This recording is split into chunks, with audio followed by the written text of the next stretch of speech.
एक साधु था। वह रोज घाट के किनारे बैठकर चिल्लाया करता था, जो चाहोगे सो पाओगे, जो चाहोगे सो पाओगे। बहुत से लोग वहां से गुजरते थे, पर कोई भी उसकी बात पर ध्यान नहीं देता था और सब उसे एक पागल आदमी समझते थे। एक दिन एक युवक वहां से गुजरा और उसने उस साधु की आवाज सुनी, जो चाहोगे सो पाओगे, जो चाहोगे सो पाओगे। और आवाज सुनते ही उसके पास चला गया।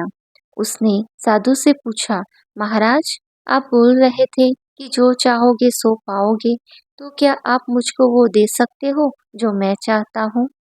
साधु उसकी बात को सुनकर बोला, हाँ बेटा, तुम जो कुछ भी चाहता है मैं उसे जरूर दूंगा, बस तुम्हें मेरी बात माननी होगी। लेकिन पहले ये तो बताओ कि तुम्हें आखिर चाहिए क्या? युवक बोला, मेरी एक ही ख्वाहिश है, मैं हीरो का बहुत बड़ा व्यापारी बनना चाहता हूँ। साधु बोला, कोई बात नहीं, मैं तुम्हें एक हीरा और एक मोती देता हूँ। उससे तुम जितने भी हीरे मोती बनाना चाहोगे बना पाओगे। और ऐसा कहते हुए साधु ने अपना हाथ आदमी की हथेली पर रखते हुए कहा, पुत्र, मैं तुम्हें दुनिया का सबसे अनमोल हीरा दे रहा हूँ। लोग इसे समय कहते हैं।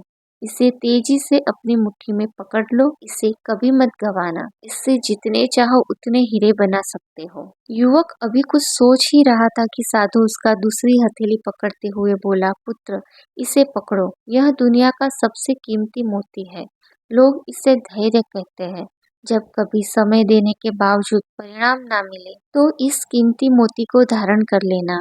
याद रखना, जिसके पास यह मोती है वह दुनिया में कुछ भी प्राप्त कर सकता है। युवक गंभीरता से साधु की बातों पर विचार करता है और निश्चय करता है कि आज से वह कभी अपना समय बर्बाद नहीं करेगा और हमेशा धैर्य से काम लेगा।